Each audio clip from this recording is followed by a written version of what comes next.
Hi everyone, so I came out after the storm we got last night to inspect the Delphinium, and I was saving these for a video upcoming, but with the way things have went here with this bed, I want to show you what a bad storm can do to Delphinium. And you can see here, it has snapped a ton of them. And although there's lots still standing, we're in for more bad weather, so I'm gonna have to do something to stake these. But I'm going to show you how I handle this and what I do so I can get more blooms this year from them. They are so darn gorgeous. And I'll show you what's in bloom right now.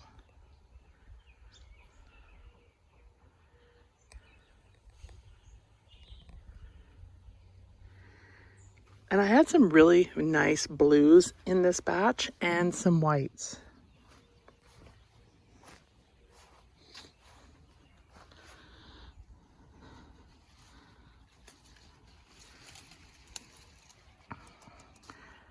Absolutely gorgeous, but they are bent. And they're literally bent, so I cannot save them. I could take them in for a bouquet, which is what I will probably do. There's one of my favorite colors right there. And you can see it just snapped them right there at the stem.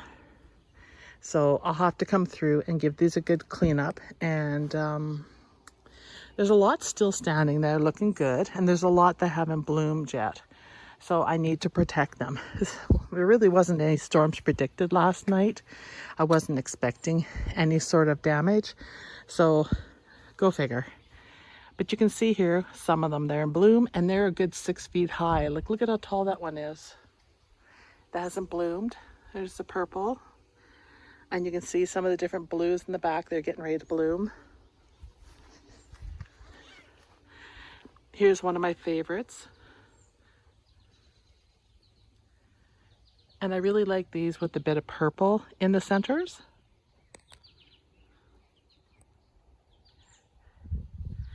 And then these are the true blues, in my opinion.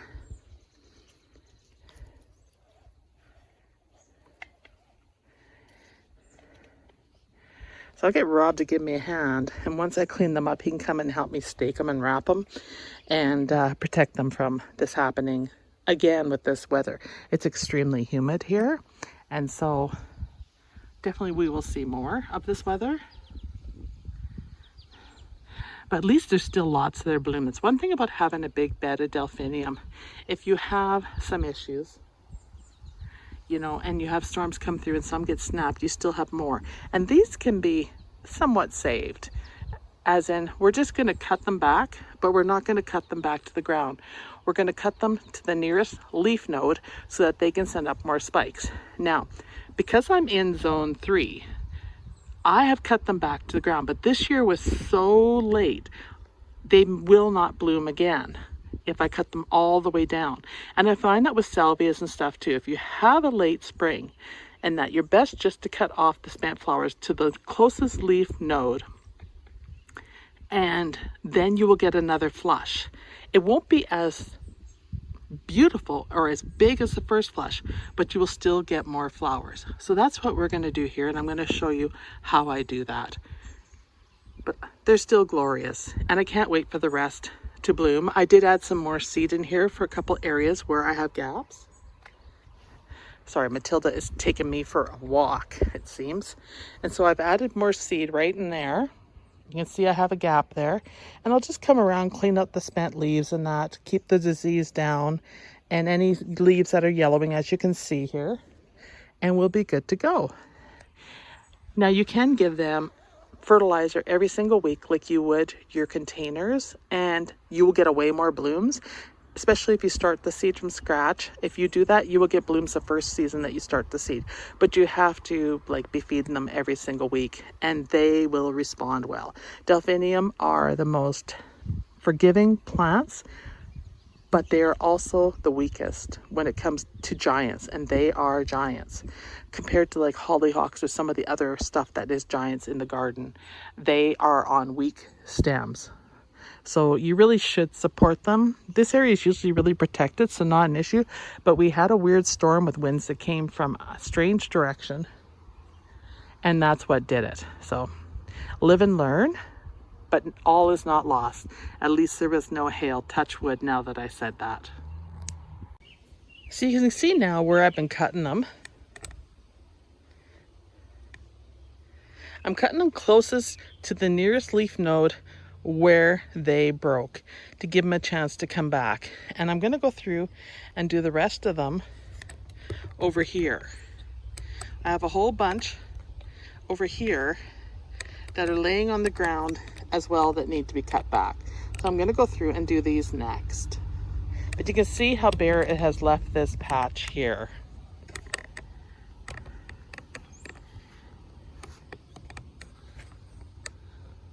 Definitely a bit of a gap, but an opportunity as well to clean it up. Get in there, clean all the garbage out in here and all the dead leaves to keep things from getting diseases. And that's a good thing. And I still have lots left that are in bloom, as you can see. Like we have this white one, which is hanging there, which I'm going to cut off right now. And then we still have all of these. They're glorious, but let's get these ones cut off first before we get any more bad weather. There, you can see exactly where they broke.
So you can see here, they can be quite unsightly if you don't keep up on keeping them cleaned out.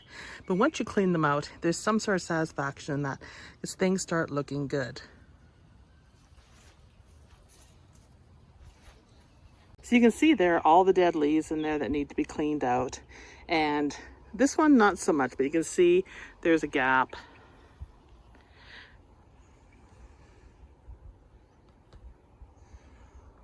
You can see there's a gap like right in here where that one was cut, but these will come back. There's already some babies down here. If we go in here and look, we can see some new growth down there, like over here.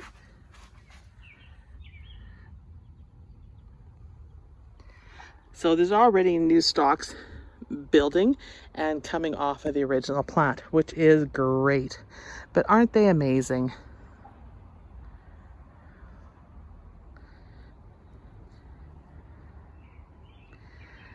They're just my favorite.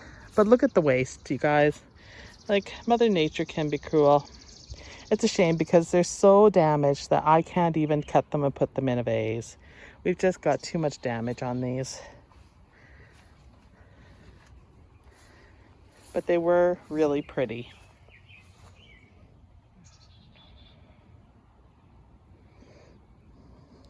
So what I'm going to do is we're going to start some delphinium seed as part of this video. It is the next day. I ran out of time in the day, and we're going to put some dirt over top of some of this, and we're going to start some of these. Now I can't do the whole area here because I got to figure out where the arbor, the main arbor, the big arbor that we're going to build is going to go. But I can cover some of this and start some of them. And because this is going to be on the inside of the fence, I will be able to stake them really, really well. So that is the plan with this. So I'm going to move some dirt and then seed on top. So let's get started. And I'm not going to show you me moving dirt. I mean, everybody's seen people wheelbarrow dirt. But I will show you how I'm going to seed it over top.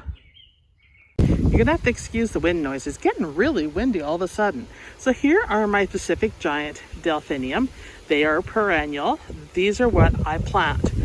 I don't go by any particular brand when I plant delphinium seeds. I just pick what I can find. As long as they're the giants and they're perennial, I'm good with them. This is non-GMO as well, which means they will come back every year and they will not deviate from what they are. They will be true to themselves for plants.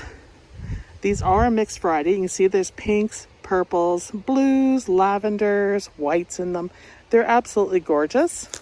A bit of information from the grower. Long flowering spikes in colors of white, blue, pink, mauve, and purple. Now these are majestic in the backgrounds. We all knew that. Symmetry, shape, they're huge. 8 centimeter, 3-inch flowers. They're excellent cut flowers. If you cut them early enough, they are great in a vase. They will last a long time. I have cut pails and pails off Delphiniums and put them in arrangements and given them to friends previously, and they do really well. Perennials are good. Perennial Delphinium are good in zones 2 to 9, so you can grow these in 2 to 9. They take 8 to 18 days to germinate, 3 millimeters apart. Seeds size is 3 millimeters. They're a tiny seed like corn. Seed spacing 1.3 centimeter. I don't follow that. Plant spacing 60 centimeters or 24 inches. I don't follow that. And they're going to get 1.2 to 1.8 meters high or 4 to 6 feet. They definitely do that. And they like to be started indoors if you want, 8 to 10 weeks before last frost, and they'll bloom July and August. We are starting them outside, direct sow. I find this the most effective. They do not need a cooling off period to germinate. They just need to be kept moist, and you plant them on top of the soil. You do not cover them, but water them in after you sprinkle them on the soil to help them adhere to the soil. So that's exactly what I'm going to do. So you can see how tiny the seeds are in the packet. And what I like to do is put them in my hand and then just broad spread them. So here they are in my hand. You get a fair amount of seeds. I wouldn't say a lot, but a fair amount. But all I do is just take them and spread them on the surface, just like this. And you're not going to see this, but just go back and forth like that and spread them around. So easy. And I'm doing 3 packets today, and I'm holding these close to me because it's gotten so darn windy.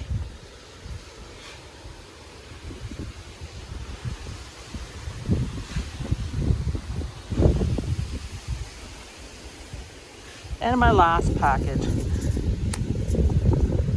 And here's the last ones. I'm going to spread them while the wind's down and just in here. I'm going to come along with more and spread this area, but I don't want to go too close over there because I haven't figured exactly where the arbor is. But now that these are in here, I'm just going to come along with my watering can and just water the surface. The key with Delphinium is to keep them moist at all times.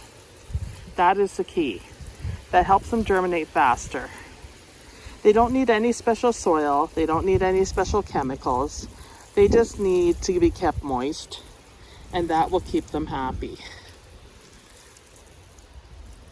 Well, that's one thing they're really easy to grow. That's one reason they're really easy to grow, pardon my English, is that they're simple. Staking them and keeping them from snapping is where the weakness of the plant is. They need to do more with regard to strengthening the stalks of these seeds for that particular factor. I need them. It'd be great if they were as strong as hollyhocks. That would be ideal. And if you can sow your Delphinium on a day when it's going to rain, even better. Now, these are going to be staked with a fence that's going to be up in front of them.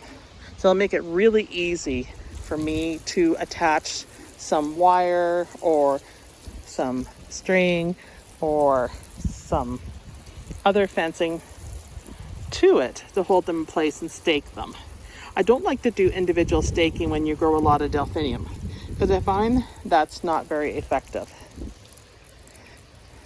So you can see here how I'm watering them in. It's just a surface water so they connect to the soil.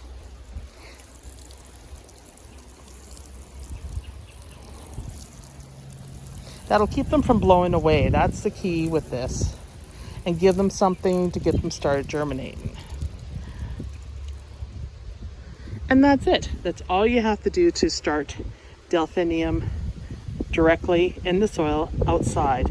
No need to start them inside unless you really want to. But I would say save your plant trays and your seeds for other items that are more finicky to grow than these. These grow very easily if your seed is fairly new. If it's old seed, your germination rate will drop. But new seed, they germinate pretty fast in about 2 weeks, I would say, and then start feeding them with fertilizer to get that height right away. And I'm hoping within the 2 weeks to have some fence up in this area to help support them, because I am going to plant a lot more of these. I want them to wrap around this garden bed. So thanks everyone for watching this video. I hope you found it helpful, and I apologize for not having really great shots of my Delphinium to show you this year, but Mother Nature had other ideas. But hopefully when these grow, I can show you these, or when the other ones bounce back, I'll show you those. Thanks everyone. Bye.